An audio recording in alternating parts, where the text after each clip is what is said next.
में से, परमेश्वर के वचन में से सीख सकते हैं साथ में मिलके। मैं आशा करता हूँ कि आप लोग सीख रहे हैं कुछ। मैं आशा करता हूँ कि आप लोग आशीषित हो रहे हैं। जो क्लासेस हम लोग दे रहे हैं, इस क्लास का, इस बाइबल स्कूल का हम कोई चार्ज नहीं ले रहे, लेकिन हम एक चीज़ चाहते हैं आप लोगों से, वो है basic level of commitment class के प्रति। बेसिक लेवल ऑफ कमिटमेंट का मतलब ये हुआ कि 11 बजे जब कहा जाता है तो हम लोग टाइम पे शुरुआत कर पाएँ, रेगुलरली ज्वाइन करें, रोज़ ज्वाइन करें, क्योंकि ये केवल एक प्रचार नहीं है, ये क्लास है, शिक्षा है। इसलिए एक शिक्षा के ऊपर दूसरी शिक्षा बिल्ड होगी। इसलिए हम नहीं चाहते कि कोई भी कोई चीज़ मिस करे। हम चाहते हैं कि अगर आप लोग ज्वाइन कर रहे हैं तो आप इस चीज़ का पूरा पूरा फ़ायदा ले पाएँ। आमीन। तो हम लोग विश्वास के बारे में सीखेंगे आज फिर से, जो हम लोग पिछले हफ्ते भी सीख रहे थे। इस हफ्ता मेरा प्लान था शुरू ज्वाइन करने का, सिखाने का, लेकिन किसी वजह से मैं कर नहीं पाया। लेकिन आज हम लोग और ज़्यादा एक स्टेप आगे विश्वास में जाएंगे। पिछले हफ्ते हमने सीखा कि विश्वास जो है वो केवल मान लेना नहीं है। विश्वास केवल मान लेना नहीं है। Faith is not just believing. विश्वास है कि आप पहले मान लेते हैं, इससे पहले कि आप नतीजा देखें, इससे पहले कि रिजल्ट दिखाई दे, आप उससे पहले विश्वास करते हैं, और आपके विश्वास करने की वजह से आपको रिजल्ट दिखाई देता है। आमीन। हमने पढ़ा था कि वो 4 दोस्त अपने एक दोस्त को लेकर आए जो अपाहिज था, विकलांग था, और बाइबल में लिखा है कि यीशु मसीह ने उनके विश्वास को देखा। इसका मतलब विश्वास एक दिखाई देने वाली चीज है जिसको आप देख सकते हैं। आप किसी भी व्यक्ति के विश्वास को देख सकते हैं। आप देख सकते हैं कि ये किस लेवल के विश्वास में चल रहा है। विश्वास केवल अंदरूनी चीज नहीं है, केवल एक आपके मन की बात नहीं है कि हाँ मुझे पता है मेरे अंदर विश्वास है। नहीं, आपके कामों से और आपके शब्दों से दिखाई दे जाता है कि आपके अंदर कितना विश्वास है। आमीन। इसलिए हम चाहते हैं कि हम विश्वास में बढ़े, हम एक ऐसी पीढ़ी बने जो विश्वास को समझती है और विश्वास के अनुसार जीवन जीती है, विश्वास का जीवन जीती है। पौलुस अपनी पत्रियों में कहता है कि हम लोग दृष्टि से नहीं बल्कि हम विश्वास से चलते हैं। वो कहता है we do not walk by sight but we walk by faith. इसका मतलब हमारी चाल जो है या हमारा जीवन शैली जो है वो कैसी है? विश्वास की। हम संसारिक इंद्रियों के अनुसार नहीं बल्कि हम विश्वास की इंद्रियों के अनुसार चलते हैं। और आज हम उसके बारे में थोड़ा सा और देखेंगे। पौलुस एक और जगह में बोलता है कि विश्वास के बिना परमेश्वर को प्रसन्न करना नामुमकिन है। तो हम लोग बेसिक चीज भी नहीं कर सकते, विश्वास नहीं है अगर हमारे पास, हम परमेश्वर को खुश भी नहीं कर सकते। आमीन। इसका मतलब विश्वास हम सीख रहे हैं, ये बहुत ही बेसिक पहलू है। पौलुस एक जगह दूसरी जगह कहता है कि धर्मी जन विश्वास के द्वारा जीवित रहेगा। तो इसका मतलब धर्मी बनने के बाद का जो मेरा जीवन है वो 100% डिपेंड करता है कि मेरा विश्वास कैसा है। 100%। कई लोग बड़ी चीजों के ऊपर अपने जीवन को बना देते हैं। कई लोग बड़ी बड़ी चीजों के ऊपर अपनी जीवन की बुनियाद को बनाते हैं। लेकिन बाइबल के अनुसार एक धर्मी जन का जीवन विश्वास की बुनियाद पर बना होना चाहिए। आमीन। आप नोटिस करेंगे जब आप बाइबल में यीशु मसीह के जीवन को पढ़ते हैं तो यीशु मसीह के पास जब भी कोई आता था, यीशु मसीह ने कहता था कि तेरे विश्वास के अनुसार तेरे साथ हो, तेरे विश्वास के अनुसार। आपको याद है किस हर एक जगह के ऊपर यीशु मसीह ने विश्वास की बात की है, क्योंकि विश्वास एक बहुत ही बहुमूल्य पहलू है एक धर्मी जन के जीवन का। और क्योंकि हम सभी लोग धर्मी हैं, यीशु मसीह की धार्मिकता के द्वारा हम लोग जी रहे हैं, इसीलिए हमारे लिए बहुत जरूरी है कि हम लोग विश्वास का जीवन जीना शुरू करें। आपने कभी नोटिस किया कलीसिया में हम लोग जाते हैं, कई लोग कलीसिया में आप देखोगे जो तेजी से बढ़ोतरी में बढ़ रहे हैं। वो जो काम करते हैं वो कामयाब हो जाता है। वो आर्थिक स्थिति में बढ़ रहे हैं, वो सेहतमंद होते जा रहे हैं, उनके पारिवारिक रिश्ते बहुत जबरदस्त है। हर एरिया में उनकी मानसिकता जो है वो मानसिक संतुलन में चलते हो, किसी प्रकार के असंतुलित व्यवहार में वो नहीं रहते। कभी आपने सोचा ऐसा क्यों होता है? कई लोगों के साथ नहीं होता, कई लोगों के साथ होता है। प्रचार तो वो भी लोग सुनते हैं। अगर 100 लोग कलीसिया में है तो 100 के 100 लोग प्रचार सुन रहे हैं, है कि नहीं? 100 के 100 लोग कलीसिया में आके प्रार्थना कर रहे हैं, उपवास के साथ उपवास कर रहे हैं। जो रोजा मीटिंग चर्च में होती है उसमें वो लोग ज्वाइन करते हैं। विजिटिंग के लिए पास्टर उनके घर में भी आता है और बाकियों के घर में भी आते हैं, होता है नहीं? लेकिन कुछ लोग होते हैं जिनके जिनके लिए चीजें काम करना शुरू हो जाती हैं, लेकिन कुछ लोग होते हैं जिनके लिए काम नहीं कर पाती। मेरा मानना है कि ये हमारे विश्वास के ऊपर निर्भर करता है।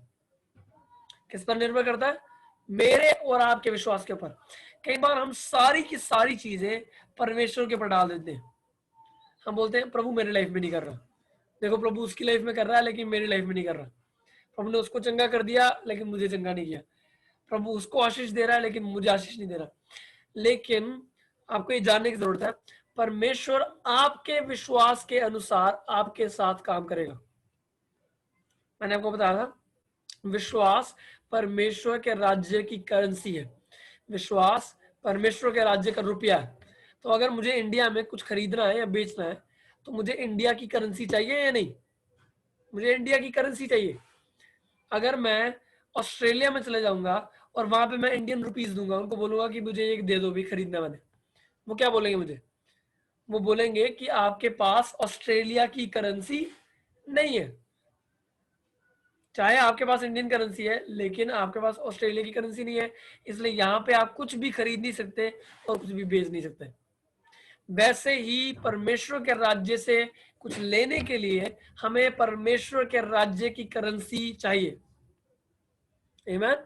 और वो करेंसी क्या है? विश्वास। मेरा और आपका विश्वास।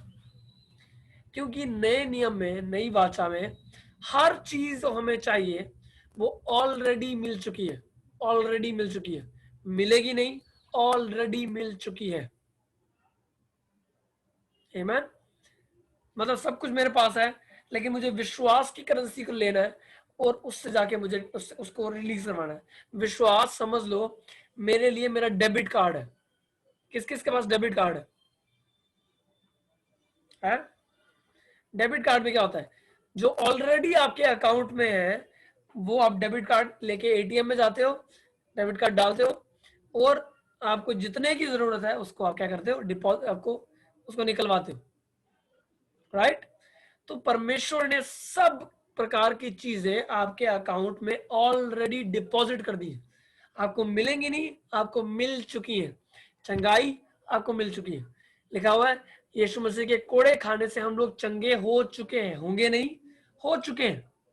लिखा हुआ है उसने हमें अंधकार के राज्य से छुड़ाकर अपने पुत्र के राज्य में डाल दिया। इसका मतलब मुझे पहले से ही छुटकारा मिल चुका है। मुझे छुटकारा मिलेगा नहीं, मैं छुटकारा पा चुका हूं। लिखा हुआ है कि उसने हमें स्वर्गीय स्थानों में सब प्रकार की आशीषों से आशीषित कर दिया है। मुझे करेगा नहीं, कर चुका है। इसका मतलब मेरे अकाउंट में सब कुछ है। मुझे सिर्फ क्या चाहिए? Debit card. Debit card. और फिर मुझे उसको इस्तेमाल करना सीखना है। कई लोगों के पास डेबिट कार्ड होता है लेकिन उनको पता ही नहीं है कि एटीएम मशीन के बाहर जाके करें क्या। फिर उनको दूसरे लोगों की हेल्प चाहिए होती है। समझ रहे हो? समझ लो वो ऐसा काम है कि मेरे पास उस लेवल का विश्वास है कि हाँ मेरे पास डेबिट कार्ड है, लेकिन मुझे बाकी विश्वासियों की या मुझे पास्टर्स की जरूरत है ताकि वो मेरे लिए क्या कर सके, निकलवा सके मेरे लिए जो मेरे पास ऑलरेडी है। आप समझ पा रहे हैं? परमेश्वर चाहता है कि हम मैच्योर पुत्र बने, कि हम खुद जाए और एटीएम कार्ड अपने यूज करें और जो हमें चाहिए वो अपने डिपॉजिटेड अकाउंट से निकलवा सके। आमीन। आप समझ पा रहे हैं? विश्वास मैं बोलूंगा सबसे बहुमूल्य चीजों में से एक है एक विश्वासी के लिए। एक विश्वासी को विश्वासी इसलिए कहा जाता है क्योंकि वो क्या करता है? विश्वास करता है। विश्वासी का मतलब क्या हुआ? एक ऐसा व्यक्ति जो विश्वास करता है।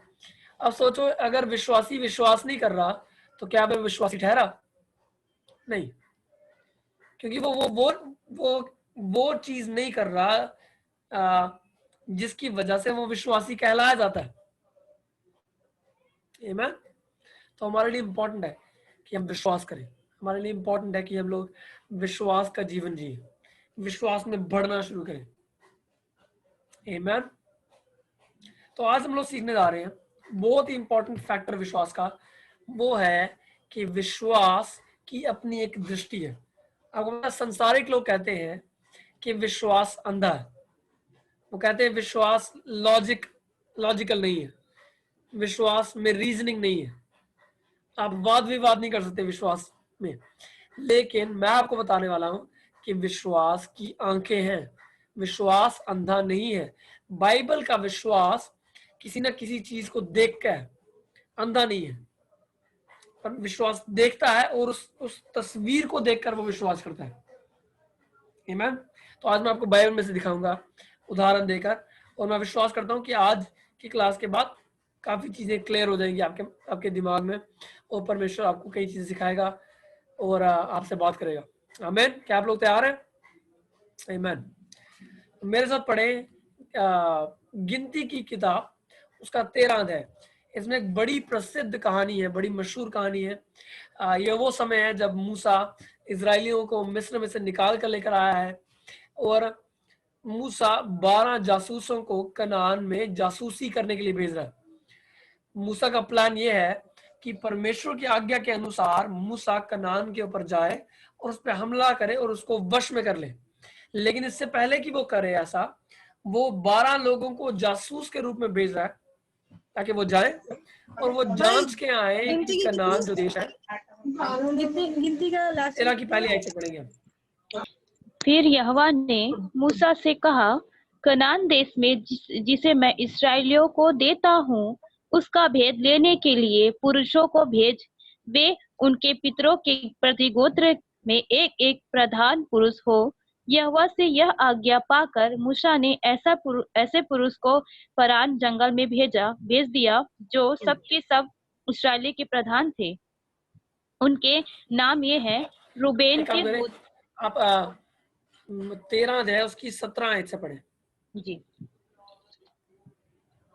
उनको कनान देश का भेद लेने को भेजते समय मूसा ने कहा, इधर से अर्थात दक्षिण देश होकर जाओ और पहाड़ी देश में जाकर उस देश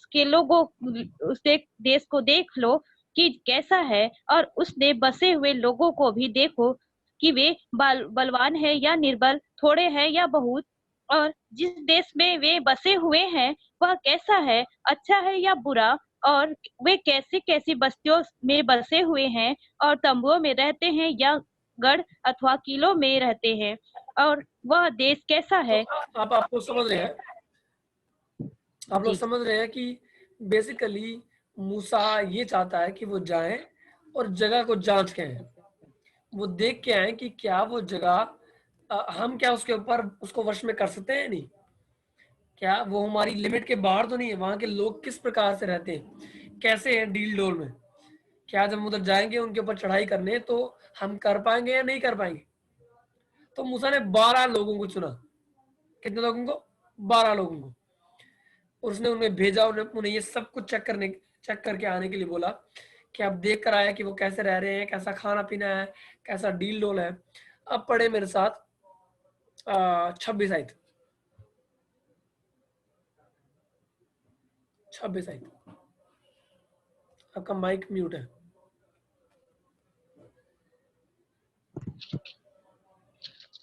और परान जंगल के कादेश नामक स्थान में मूसा और हारून इस्राएलियों के सारी मंडली के पास पहुंचे और उनको सारी मंडली को संदेश दिया और उस देश के फल उनको दिखाए। उन्होंने मूसा से यह कहकर वर्णन किया, जिस देश में तूने हमें भेजा है, तूने हमको भेजा था, उसमें हम गए। उसमें सचमुच दूध और मधु की धाराएं बहती है और उसकी उपज में से यही है, परंतु उस देश के निवासी बलवान हैं और उन नगर के गढ़ वाले हैं और बहुत बड़े हैं, और फिर हमने वहाँ अनाक वंशियों को भी देखा। दक्षिण देश में अमालेक बसे हुए हैं और पहाड़ी देश में हित्ती, यबूसी और यमोरी रहते हैं, और समुद्र के किनारे किनारे और यरदन नदी के तट पर कनानी बसे हुए हैं। और पर कालेब ने मूसा के सामने प्रजा के लोगों को चुप कराने के विचार से कहा, हम एक मिनट, लोग एक मिनट। को चुप करा। अब आप देख रहे हैं कि जब वो लोग वापस आए तो वो पहले तो कह रहे हैं कि हाँ मूसा, जो जगह तूने मुझे हमको दिखाई वो बहुत ही अच्छी थी, दूध और शहद की नदियां वहां पे बह रही हैं, बहुत ही जबरदस्त जगह है। लेकिन आपको पता है ये जो वर्ड है ना लेकिन, ये अविश्वास को दिखाता है कई बार। ये किसको दिखाता है? अविश्वास को। लेकिन हाँ भैया, लिखा है बाइबल में, मुझे पता है बाइबल में लिखा है कि यीशु मसीह के कोड़े खाने से चंगे हो गए। लेकिन आपको पता है कि हालात कैसे चल रहे हैं, कोरोना वायरस चल रहा है, आपको पता है कि बीमारी का मौसम चल रहा है। जो वर्ड है ना लेकिन, ये बड़ा डेंजरस वर्ड है, खतरनाक शब्द है, और ये असली में अविश्वास को दिखाता है। अब हाँ भैया, मुझे पता है कि बाइबल में लिखा हुआ है कि परमेश्वर ने हमें सारी आशीषों से आशीषित कर दिया है, लेकिन इस टाइम देखो मेरे हालात कैसे। लेकिन तो वैसे ही जैसे आपने लेकिन शब्द के बाद वाली लाइनें जो बोली ना, आप क्या कर रहे हो? आप परमेश्वर के वचन को छोड़ के, या वो चीज जो परमेश्वर दिखा रहा है उसको छोड़ के आप अपनी असली रियलिटी को देखना शुरू करने लगे हो। समझ रहे हो मेरी बात? एक और आयत मेरे साथ पढ़े इसी का 33 आयत पढ़ना। 33 गिनती 13 अध्याय उसका 33 आयत। फिर हमने वहाँ नपीलों को अर्थात नपीली जाति वाले अनाकवंशी को देखा, और हम अपनी दृष्टि में उसके सामने टिड्डे के समान दिखाई पड़ते थे, और ऐसा ही उसकी दृष्टि में मालूम पड़ते थे। अब 2 मिनट सोचो, क्या कनान के लोगों ने इन लोगों को कहा कि तुम लोग टिड्डियां हो? नहीं, हाँ या नहीं? आपकी बाइबल में लिखा कहीं? लिखा है लेकिन उसने नहीं। कहा नहीं। क्या कह रहा है वो? कह रहा है कि हम अपनी नजर में उनके सामने क्या है? टिड्डे के समान। टिड्डियों के समान। किसी ने उन्होंने नहीं कहा कि आप टिड्डियां हो, उन्होंने अपने आप को खुद ही बोल दिया कि हम लोग टिड्डियां हैं। अब देख रहे पर्सपेक्टिव। पर्सपेक्टिव, जब आप विश्वास की नजरों से नहीं देखते चीजों को, तो आप अपने आप को कमतर समझते हैं। आप परमेश्वर की सामर्थ्य जो आपके अंदर है उसको कमतर समझते हैं, उसको लिमिट कर देते हैं। लेकिन जैसे ही आप परमेश्वर के राज्य के विश्वास के अनुसार चीजों को देखना शुरू करते हैं, तो आप हर एरिया में पॉसिबिलिटी को देखना शुरू करते हैं। आमीन। अब ये जो सारी नेगेटिव बातें जो बोली जा रही हैं, ये उन 10 जासूसों के द्वारा बोली जा रही हैं जो 12 में से 10 थे। वो वापस आए, उन्होंने पहले बोला कि हाँ मूसा हारून, सारे इजराइल को बोल दिया कि बिल्कुल हर वहां पे दूध और शहद की नदियां हैं, लेकिन वहां पे इस प्रकार के लोग हैं। वहां दानव टाइप लोग रहते हैं, बड़े बड़े दानव रहते हैं जो अपने एक दूसरे को भी बख्शते नहीं है, बल्कि एक दूसरे को भी खा जाते हैं। मनुष्य को खाने वाले लोग वहां पे रहते हैं। हम तो उनके सामने क्या, छोटी टिड्डियों के समान। अब ये वो दृष्टि है जो नेचुरल है, जो स्वाभाविक है। अगर मैं और आप भी स्वाभाविक दृष्टि के साथ कनान में जाते, तो वहां पे हमको भी वहां पे दानवी दिखाई देते, हमको भी वहां पे मांसाहारी लोग दिखाई देते, ऐसे लोग दिखाई देते जो इतने बड़े बड़े थे कि जिनके सामने हम लोग इतने छोटे हैं कि हम लोग टिड्डियों के समान है, कि वो नॉर्मली आके हमको मसल देंगे स्वाभाविक आंखों से। लेकिन अब मैं चाहता हूं कि आप पढ़े 13 अध्याय उसकी 30 आयत। पर कालेब ने मूसा के सामने प्रजा के लोगों को चुप कराने की विचार से कहा, हम अभी चढ़ के उस देश को अपना कर ले, क्योंकि निसंदेह हमने ऐसा करने की शक्ति है। आमीन। अब कालेब भी उन 12 जासूसों में से एक था जिनको मूसा ने भेजा था। ऐसा नहीं है कि ये बंदा घर में ही बैठा हुआ है और घर से अपने ओपिनियन दे रहा है। ये भी कनान देश में जासूसी करके आया। इसने सब कुछ वो देखा है जो उन 10 लोगों ने देखा था। इसने भी दानव को देखा, इसने मांसाहारी लोगों को देखा, इसने अमालेकियों को देखा, हितियों को देखा, सबको देखा जितने लोग उस जगह में प्रेजेंट थे। इसने देखा कि वो लोग दानव है, बड़े बड़े हैं, हम लोग छोटे हैं उनके सामने, लेकिन उसके बावजूद क्योंकि ये विश्वास की नजरों से देख रहा है, इसलिए इसका पर्सपेक्टिव, इसकी विचारधारा अलग है, इसके शब्द अलग है। पहली चीज आप इसको देखें, इसकी दृष्टि अलग है। इसने केवल अमालेकियों को और दानवों को नहीं देखा, इसने उस चीज को देखा जो ऑलरेडी इसके अंदर थी। एक बार दोबारा पढ़े इसे, वो 30 आयत को एक बार दोबारा पढ़े। पर कालेब ने मूसा के सामने प्रजा के लोगों को चुप कराने के विचार से कहा, हम अभी चढ़ के उस देश को अपना कर लें, क्योंकि निसंदेह हम में ऐसा करने की शक्ति है। वो कह रहा है हमारे अंदर निस्संदेह उनके ऊपर जयवंत होने की शक्ति है। वो कह रहा परमेश्वर ने हमें एक शब्द दिया है कि कनान देश मैंने तुझे क्या कर दिया, दे दिया। परमेश्वर ने इजराइलियों को, मूसा को एक शब्द दिया, एक वर्ड दिया कि कनान देश मैंने आपके हाथ में दे दिया। और वो कहता है कि क्योंकि परमेश्वर ने वो शब्द दिया है, इसका मतलब परमेश्वर ने वो सामर्थ दी है, वो सामर्थ भी दी है कि जिसके द्वारा हम लोग कनान देश के ऊपर जयवंत हो पाए। केवल शब्द नहीं दिया बल्कि वो सामर्थ भी दिया। इसलिए वो कह रहा है हमारे अंदर वो बल है कि हम वहां पे जाए और उस देश के ऊपर चढ़ाई कर दें। एग्जैक्टली सेम चीज देख रहा है, लेकिन विचारधारा अलग है, क्योंकि ये व्यक्ति विश्वास की नजरों से देख रहा है। कौन सी नजरों से? विश्वास की नजरों से।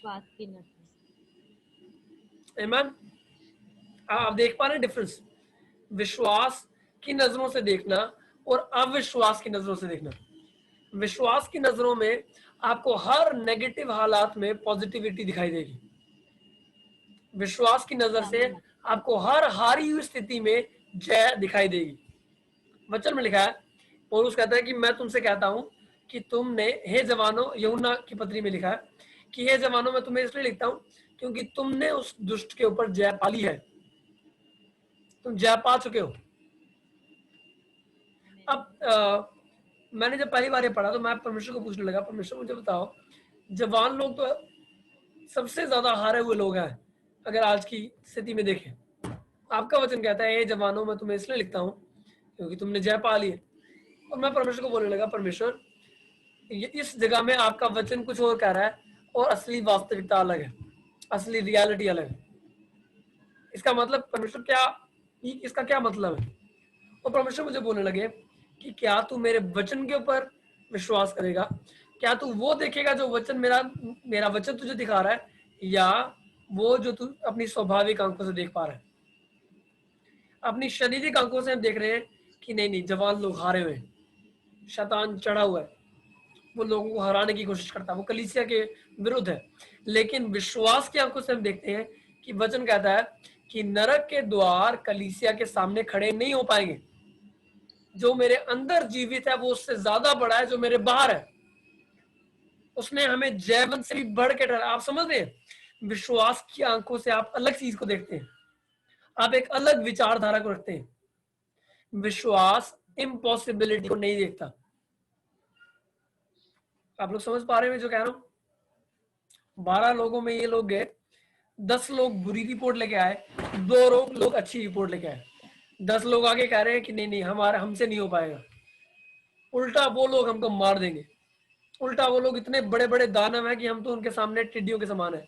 लेकिन 2 लोग कह रहे हैं कि परमेश्वर ने हमें सामर्थ दी है कि हम वहां जाए, उस देश के ऊपर चढ़ाई करें और हम जय को हासिल कर पाए, क्योंकि विचारधारा अलग है, क्योंकि दृष्टि अलग है, क्योंकि दर्शन अलग है। आमीन। एक और आयत में सब पढ़े इस समय, उत्पत्ति उसका 13 अध्याय उसकी 15 आयत। उत्पत्ति 13 अध्याय 15 आयत।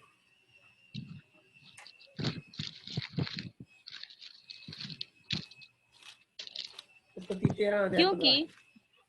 क्योंकि जितनी भूमि तुझे दिखाई देती है और देती है, उस सब को मैं तुझे और तेरे वंश को युग युग के लिए दूंगा। और आगे से परमेश्वर अब्राहम को चैलेंज कर रहा है, चुनौती दे रहा है कि अब्राहम बाहर निकल और देख तुझे कितनी दूर तक भूमि दिखाई देती है। अब एक शब्द मैं चाहता हूं जिसके ऊपर आप फोकस करें, वो है कि तुझे क्या दिखाई देता है। तुझे क्या दिखाई देता है, वो दृष्टि की बात कर रहा है, वो विजन की बात कर रहा है। वो कह रहा है तेरा विजन जो है वो कितनी दूर तक है, तेरा दर्शन कितना बड़ा है। क्योंकि विश्वास आपको कुछ दिखाता है, विश्वास अंधा नहीं है, विश्वास आपको कुछ दिखाता है, विश्वास की आंखें हैं। जब आप विश्वास से जो चीज आप देख लेंगे वो आप हासिल कर पाएंगे। विश्वास से जो आप चीज देख लेंगे वो आप हासिल कर पाएंगे। एक आयत को पढ़े मेरे साथ में, पढ़े इब्रानियों 11 अध्याय उसकी पहली आयत। इब्रानियों 11 अध्याय उसकी पहली आयत। अब विश्वास आशा की हुई वस्तुओं का निश्चय और अनदेखी वस्तुओं का प्रमाण है। बस, विश्वास आशा की गई वस्तुओं का निश्चय और अनदेखी चीजों का प्रमाण है। अब मैं चाहता हूं कि आप इसको थोड़ा देर सोचें। विश्वास आशा की गई वस्तुओं का निश्चय और अनदेखी चीजों का प्रमाण है। अनदेखी चीजों का प्रमाण का मतलब हुआ, एक उदाहरण देता हूं। मान लो मैं गाड़ी खरीदने वाला हूं, मेरे पास पैसे हैं, मैं गाड़ी खरीदना चाहता हूं और मैं गया शोरूम में और मैंने वहां पे डाउन पेमेंट कर दी, जितनी पेमेंट देनी थी वो मैंने दे दी। अब उन्होंने मुझे गाड़ी वहां पे उस टाइम पे लिए अवेलेबल नहीं थी, गाड़ी नहीं थी वहां पे जो मुझे चाहिए थी, या वो रंग नहीं था या वो मॉडल नहीं था। उन्होंने मुझे एक रिसिप्ट दी, एक रिसिप्ट दी और वो रिसिप्ट देके मुझे उन्होंने बोला कि ये रिसिप्ट एक प्रमाण है कि आपको गाड़ी मिलेगी। आप इस तारीख को यहाँ पर आए और आपको उस तारीख को ये रिसिप्ट दिखानी है और आपको गाड़ी क्या हो जाएगी, मिल जाएगी। अब मुझे बताओ, क्या मुझे गाड़ी मिली? नहीं, लेकिन मेरे पास रिसिप्ट है और वो एक सबूत है कि मेरे पास एक गाड़ी है। वो एक सबूत है कि गाड़ी मेरी है, क्योंकि मैंने पेमेंट क्या कर दी है, पूरी कर दी है। आप समझ पा रहे हैं? विश्वास आशा की गई चीजों का निश्चय और अनदेखी चीजों का प्रमाण है। अनदेखी नेचुरल, स्वाभाविक आंखों से जो मैं अभी देख नहीं पा रहा, मैं स्वाभाविक आंखों से तो गाड़ी नहीं देख पा रहा, लेकिन क्योंकि मेरे हाथ में एक पर्ची है, मेरे हाथ में एक रिसिप्ट है, इसलिए मैं अंदर से गाड़ी को क्या कर पा रहा हूँ, देख पा रहा हूँ। रात को जब मैं सोता हूँ तो मुझे सपना आता है कि मैं गाड़ी चला रहा हूँ, क्योंकि मेरे पास क्या है, रिसिप्ट है। आप समझ पा रहे हैं मेरी बात? विश्वास अनदेखी चीजों का प्रमाण है। अनदेखी स्वाभाविक आंखों से, स्वाभाविक आंखों से वो आपको दिखाई नहीं दे रही, लेकिन आप विश्वास की आंखों से उस चीज को देख पा रहे हैं। और विश्वास से जो आप देख पा रहे हैं वो एक प्रमाण है कि आपके पास ऑलरेडी वो चीज है जो आप स्वाभाविक आंखों से देखना चाहते हैं। आप समझ पा रहे हैं मैं बोल रहा हूँ? ज्यादा कंफ्यूजिंग तो नहीं है, बहुत सिंपल है, सिंपल। परमेश्वर अब्राहम को बोल रहा है कि तू बाहर जा और तू देख, तेरी नजर कहां तक जा रही है, तू कहां तक देख पा रहा है, क्योंकि जहां तक तू देख पा रहा है वहां तक ही तुझे मिलेगा। जहां तक आप विश्वास में देख पा रहे हैं वहां तक ही आप ले पाएंगे। जहां तक आप विश्वास में देख पा रहे हैं वहां तक ही आप पकड़ पाएंगे। सोचें, आप एक अंधेरे कमरे में आए, आपको कुछ दिखाई नहीं दे रहा, आप वहां पे टेबल है, उस पे ग्लास पड़ा हुआ, जग है, वहां बेड है, वहां पे चीजें पड़ी हैं, लेकिन जब तक आप देख नहीं पाएंगे क्या आप पकड़ पाएंगे किसी चीज को?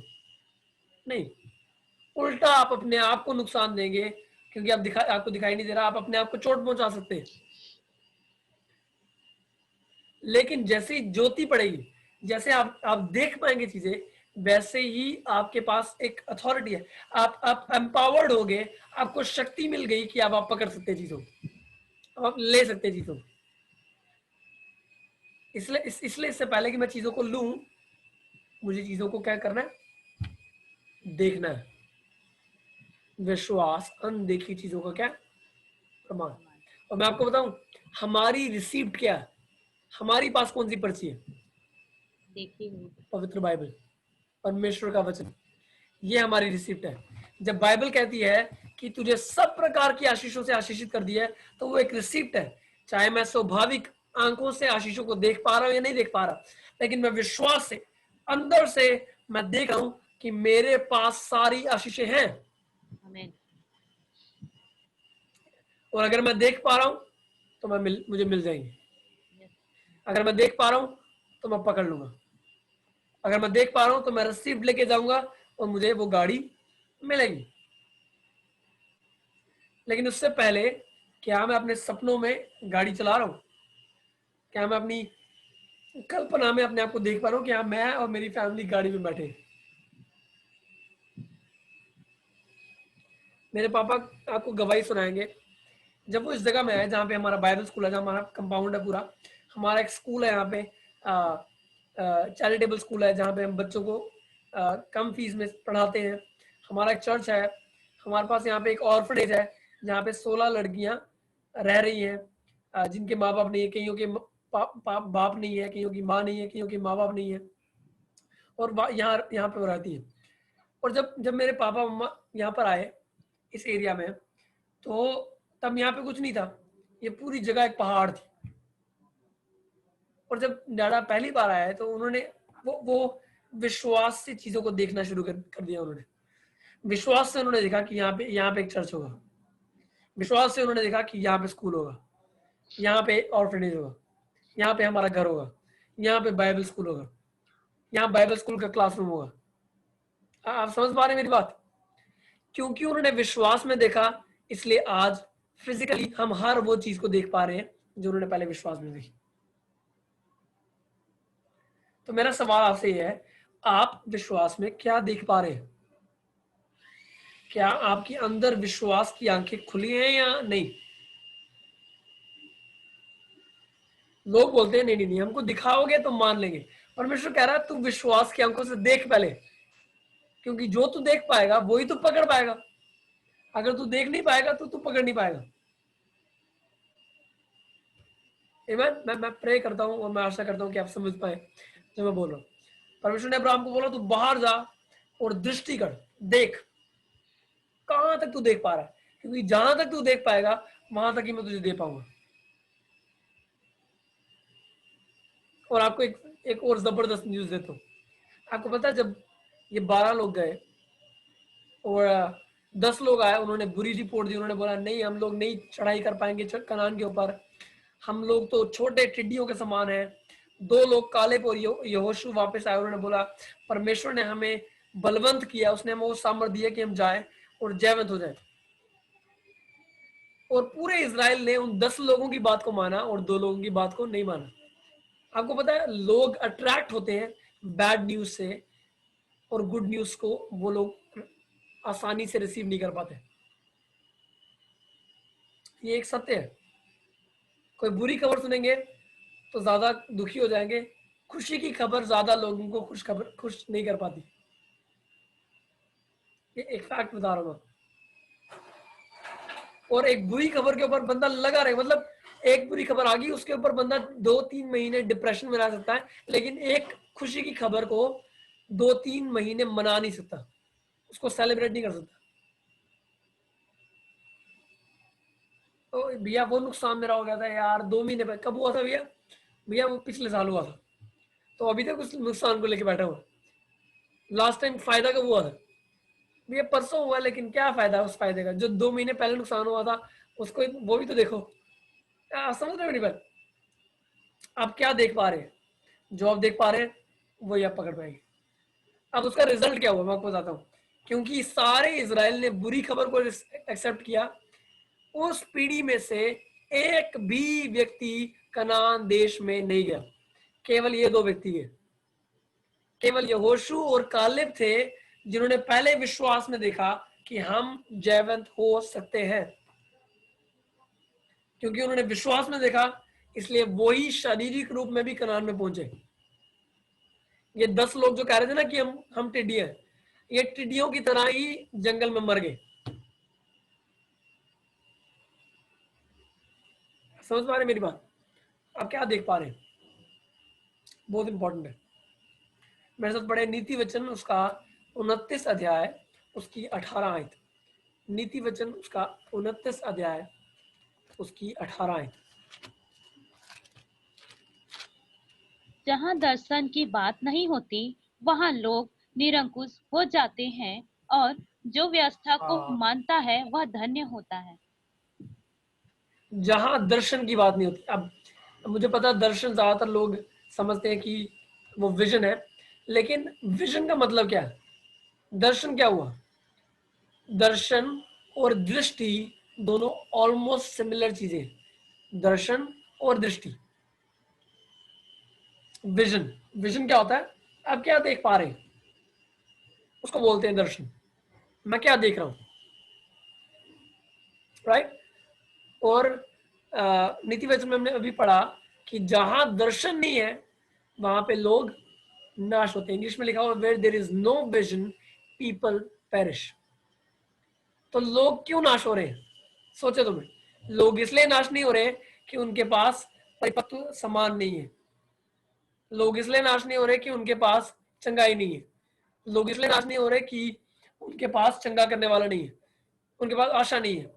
लोग इसलिए नाश हो रहे हैं क्योंकि वो विश्वास की नजर से देख नहीं रहे चीजों को, वो अपनी स्वाभाविक नजर से देखने की कोशिश कर रहे हैं। जहां दर्शन नहीं है, जहां पे दृष्टि नहीं है विश्वास की, वहां लोग नाश होते हैं। और मैं इस टाइम स्पेशली बात कर रहा हूं वो लोगों की जो विश्वास करते हैं यीशु पे, क्योंकि उनके पास सब कुछ है, सब कुछ है। एक आयत पढ़े मेरे साथ में, पढ़े पहला पतरस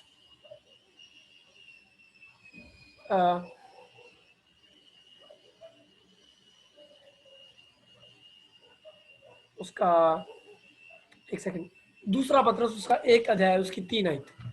दूसरा पतरस 1 अध्याय उसकी 3 आयत। क्योंकि उसकी ईश्वरीय सामर्थ्य ने सब कुछ जो जीवन और भक्ति के संबंध में रखता है हमें उसी की पहचान के द्वारा दिया है, जिसमें हमें अपनी ही कितना कुछ दिया उसने हमको? कितना कुछ वचन में क्या लिखा हुआ है? संबंध में कितना कुछ? पहचान को दिया है जिसमें हम उसकी महिमा और गुण शुरुआत में लिखा सब कुछ दिया। शुरुआत में क्या लिखा हुआ है? दोबारा पढ़े एक बार। क्योंकि सब कुछ उसकी ईश्वरीय सामर्थ्य ने सब कुछ जो जीवन और भक्ति के संबंध रखता है हमें उसी की पहचान के द्वारा दिया है। कितना कुछ उसने दे दिया? सब कुछ। और जब उसने सब कुछ दिया तो उसने कुछ भी नहीं रख छोड़ा। लिखा हुआ है, इंग्लिश में लिखा हुआ है, everything for life and godliness has been already given to you. Already given, everything, सब कुछ जो आपको जीवन और भक्ति के लिए चाहिए वो ऑलरेडी आपको मिल चुका है। सवाल यह है कि क्या आप विश्वास की नजरों से उसे देख पा रहे हैं? नहीं, क्योंकि अगर आप विश्वास से नहीं देख पाएंगे तो आप उसे नहीं पकड़ पाएंगे, और अगर नहीं पकड़ पाएंगे तो इस्तेमाल नहीं कर पाएंगे। अगर मैं इस कप को पकड़ ही नहीं सकता तो मैं इसमें से कैसे पीऊं? अगर मुझे इसको इसमें से पीना है तो मुझे इसको पकड़ना पड़ेगा, और अगर मुझे इसको पकड़ना है तो मुझे पहले इसको देखना पड़ेगा। मैं बिना देखे कैसे पकड़ लूं किसी चीज? आप समझ पा रहे हैं मेरी बात? जहां दर्शन नहीं है वहां पे क्या कहते हैं इसको, वहां पे लोग नाश होते हैं। इसलिए मैं विश्वास करता हूं कि इस समय सबसे ज्यादा अगर किसी चीज की जरूरत है तो वो है प्रकाशन, रेवलेशन। प्रकाशन का मतलब हुआ वो चीजें जो अंधेरे में है ना, वो ज्योति में होना विश्वासी के लिए वो सबसे ज्यादा जरूरी चीज है। क्योंकि ज्यादातर लोग विश्वासियों को पता ही नहीं है कि उनके पास है क्या। उनको प्रकाशन चाहिए, उनको जानने की जरूरत है कि भी मैं जानूं मेरे पास क्या है, ताकि क्योंकि वो देखेगा जब प्रकाशमान होगी वो चीजें तो उसे दिखाई देंगी। जब दिखाएंगे देंगी तो वो पकड़ पाएगा, जब पकड़ेगा तो वो इस्तेमाल कर पाएगा। आमीन। दर्शन चाहिए हमें। हम क्या देख पा रहे हैं? हम क्या देख पा रहे हैं? आमीन। मेरे साथ पढ़े यूहन्ना उसका 3 अध्याय उसकी 14 आयत, 13 आयत से पढ़ ले। यूहन्ना 3 अध्याय उसकी 13 आयत। कोई स्वर्ग पर नहीं चढ़ा, केवल वही जो स्वर्ग से उतरा, अर्थात 12 से पढ़े, 12 मनुष्य का 12 से। पुत्र। योना 3 जब अध्याय मैंने जी 11 से पढ़े, 11 से, सॉरी। मैं तुमसे सच सच कहता हूँ कि हम जो जानते हैं वह कहते हैं, और जिसे हम देखते हैं उसकी गवाही देते हैं, वाह, और बस बस, एक मिनट। तुम हमारी गवाही। जो हम जानते हैं वो हम कहते हैं, जो हम देखते हैं उसकी गवाही देते हैं। अब ये बड़ा इंटरेस्टिंग लाइन है, बहुत ही इंटरेस्टिंग लाइन है। मेरा क्वेश्चन आपसे ये है, यीशु मसीह क्या देख रहा था उस टाइम? विश्वास हमें है या नहीं। ओके, ठीक है, विश्वास हमें है नहीं। उस टाइम पे जब यीशु मसीह बोल रहा है तो यीशु मसीह क्या देख रहा है? अगर आपको स्टोरी नहीं पता तो यीशु मसीह इस समय में वो बात कर रहा है निकोदिमस से। निकोदिमस इजराइल का एक शिक्षक है, एक फरीसी है, वो निकोदिमस से बात कर रहा है। तो इसका मतलब स्वाभाविक आंखों से यीशु निकोदिमस को देख रहा है, शारीरिक आंखों से यीशु निकोदिमस को देख रहा है। लेकिन क्या कह रहा है? जो हम देखते हैं उसकी मैं गवाही देता हूँ, जो मैं जानता हूँ उसको मैं बताता हूँ। मैं वो चीजें नहीं बता रहा तुझे जो मैंने कभी देखी ही नहीं खुद। वो कहता है जो मैं देखता हूँ वो मैं बताता हूँ। इसका मतलब वो कुछ देख रहा था। आपको पता है यीशु मसीह अल्टीमेट मॉडल है हमारे लिए विश्वास का जीवन जीने के लिए।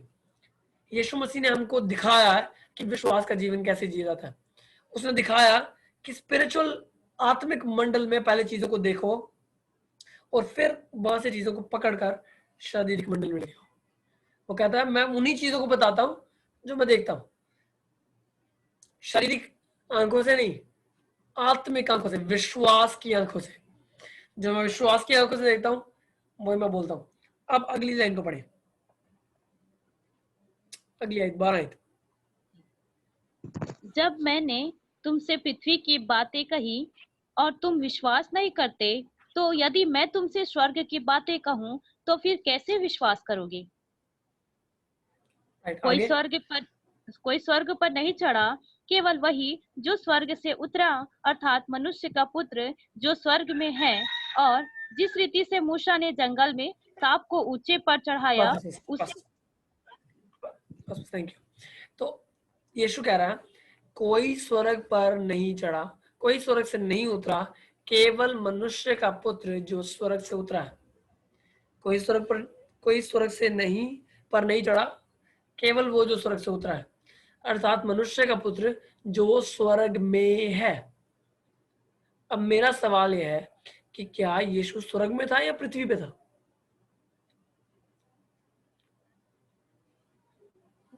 पृथ्वी पर। कहाँ पे था यीशु? पृथ्वी पर। ओके, पृथ्वी पर था। लेकिन यहाँ पे वो कह रहा है कि जो स्वर्ग में है, मनुष्य का पुत्र स्वर्ग में है। भाई तो स्वर्ग तो यीशु मसीह इसमें लिखा है कि स्वर्ग मसीह में है और मसीह हम में है।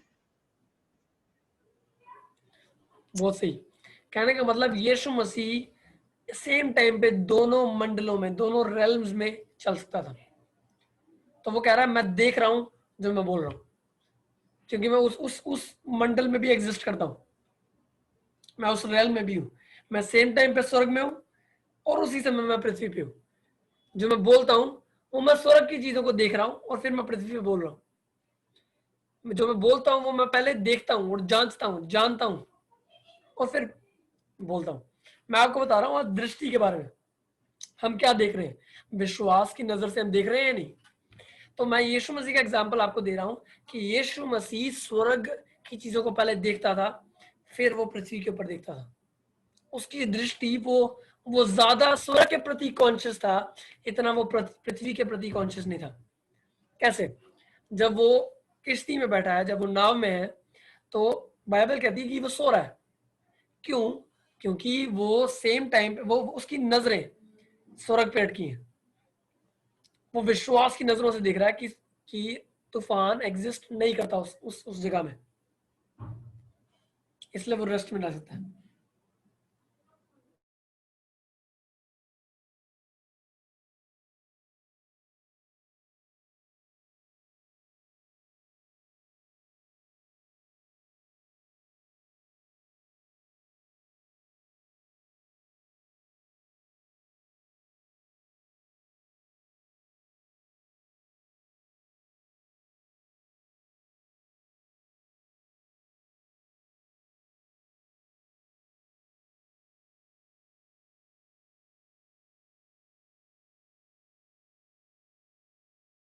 अभी सुनाई दी।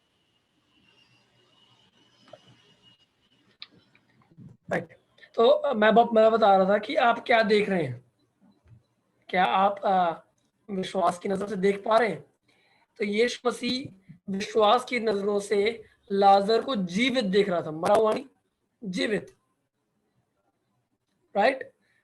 विश्वास की नजरों से लाजर जीवित था, मरा हुआ नहीं। इसलिए परमेश्वर इसलिए परमेश्वर ये 100% नॉर्मल था, उसके लिए सब कुछ नॉर्मल चल रहा है, उसको कोई परेशानी नहीं थी। आखिरी आयत को हम पढ़ते हैं, उसके बाद हम प्रार्थना करते हैं।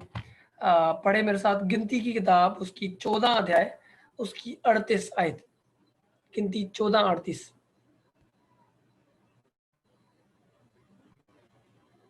यह पुण्य का पुत्र कालीब दोनों जीवित रहे।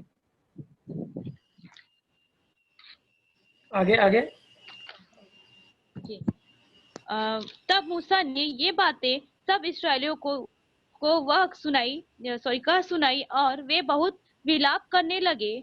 वे सवेरे उठकर यह कहते हुए पहाड़ की चोटी पर चढ़ने लगे कि हमने पाप किया है, परंतु अब तैयार हैं और उस स्थान को जाएंगे जिसके विषय में यहोवा ने वचन दिया था। तब मूसा ने कहा, Exactly. तुम यहोवा जी। हाँ, तो मैं कह रहा हूँ केवल 2 लोग थे जो उन 10 लोगों में से, उन सारे इजरायलियों में से जो असली में मिस्र कनान देश में पहुंचे, केवल 2 लोग। बाकी लोग सारे के सारे, बाइबल में लिखा है कि वो बियाबान में, वो जंगल में मर गए। उनकी पीढ़ी जो थी, उनके भविष्य के आने वाले जो बच्चे थे, वो जरूर पहुंचे, लेकिन उस पीढ़ी में से केवल 2 लोग, यहां तक कि मूसा भी कनान में नहीं पहुंचा, क्योंकि उसने यहोशू और कालेब के शब्दों के पर विश्वास नहीं किया। उसने उन 10 जासूसों पर विश्वास किया जो बुरी रिपोर्ट को लेके आए थे, जो स्वाभाविक आंखों से जो दिखाई दे रहा था उसके अनुसार जज कर रहे थे, और उसने उन लोगों के पर विश्वास नहीं किया जो विश्वास की नजरों से देख रहे थे। आप समझ पा रहे मेरी बात? क्योंकि विश्वास की नजर से जो देखते हैं वो ज्यादातर बार नॉर्मल लोगों को थोड़ा थोड़ा ऑफेंडिंग लगता है। ऑफेंडिंग का मतलब हुआ उनके शब्द, उनका विचारधारा आम लोगों को ठोकर पहुंचाती है कई बार, क्योंकि वो हर जगह में पॉसिबिलिटी देखते हैं, उनको इम्पॉसिबल दिखता ही नहीं कुछ। फॉर एग्जाम्पल, कोरोना वायरस चल रहा है, या इन दिनों बीमारी का चल रहा है माहौल, लोग बीमार हो रहे हैं, वायरल फीवर चल रहा है, तो वो लोग बोलेंगे कि नहीं नहीं नहीं, विश्वास के लोग बोलेंगे कि हम विश्वास वाले करने वाले लोग हैं, हमारे ऊपर कोई बीमारी, कोई वायरस नहीं चला। अब लोग बोलेंगे कि नहीं नहीं, ये कैसे हो गया, तू तो बड़ा घमंडी है, कैसी बातें बोल रहा था। विश्वास की लैंग्वेज उन लोगों को जो विश्वास के नहीं है घमंडी सुनाई देती है। आप समझ रहे हैं मेरी बात? सोचो जब यहोशू और कालेब आके बोलते होंगे, नहीं नहीं नहीं भाई, प्रभु ने हमको शक्ति दे दी है, हम जाके जयवंत हो जाएंगे उनके ऊपर, तो लोग बोलते होंगे उनको देखे कि अच्छा, तेरे को प्रभु ने स्पेशली शक्ति दी है कोई, हमको नहीं प्रभु ने शक्ति दी। ये 10 लोग भी तो देख के आए हैं, इनको कोई सामर्थ्य शक्ति नहीं मिली, ये भी वही देख के आए हैं, तो ज्यादा स्पेशल है, इतना घमंड है। समझ रहे मेरी बात? विश्वास की लैंग्वेज, विश्वास की भाषा आम लोगों को घमंडी सुनाई देती है, लेकिन जो विश्वास की चीजों को देख पाते हैं और विश्वास की भाषा को बोलते हैं, वो ही जयवंत जीवन जी पाते हैं। अगर आप लोगों से के मुंह से अपनी प्रसन्नता सुनना चाहते हैं तो बढ़िया, फिर वैसा जीवन जीते रहे हम जैसा नॉर्मली जी रहे सारे।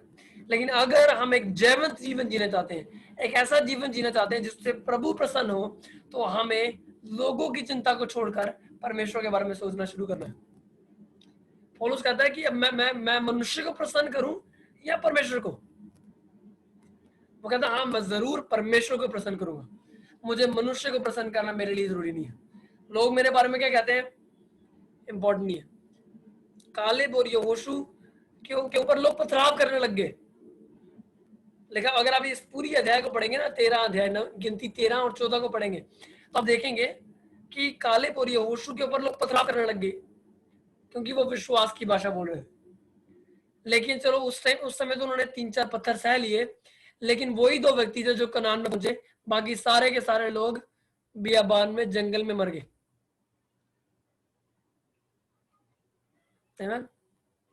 तो मेरा क्वेश्चन आपसे ये है कि आप क्या देख पा रहे हैं विश्वास से, क्योंकि जो आप देख पा रहे हैं वही आप पकड़ पाएंगे, जो आप पकड़ पा रहे हैं उसी को आप इस्तेमाल कर पाएंगे। आमीन, हालेलुया। परमेश्वर आपको आशीष दे इस वचन से। हम क्वेश्चन आंसर्स लेंगे अभी, अगर किसी के पास कोई क्वेश्चन है।